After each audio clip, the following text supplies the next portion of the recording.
یکے بعد دیگرے پیغمبر بھیجتے رہے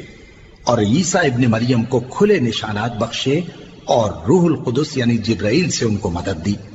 تو کیا ایسا ہے کہ جب کوئی پیغمبر تمہارے پاس ایسی باتیں لے کر آئے جن کو تمہارا جی نہیں چاہتا تھا تو تم سرکش ہو جاتے رہے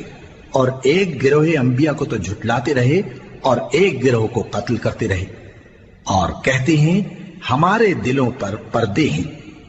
نہیں، بلکہ اللہ نے ان کے کفر کے سبب ان پر لعنت کر رکھی ہے، بس یہ تھوڑے ہی پر ایمان لاتے ہیں۔ اور جب اللہ کے ہاں سے ان کے پاس کتاب آئی جو ان کی آسمانی کتاب کی بھی تصدیق کرتی ہے، اور وہ پہلے ہمیشہ کافروں پر فتح مانگا کرتے تھے، پھر جس چیز کو وہ خوب پہچانتے تھے جب ان کے پاس آ پہنچی تو اس سے منکر ہو گئے، بس کافروں پر اللہ کی لعنت۔ جس چیز کے بدلے انہوں نے اپنے تئیں بیچ ڈالا وہ بہت بری ہے، یعنی اس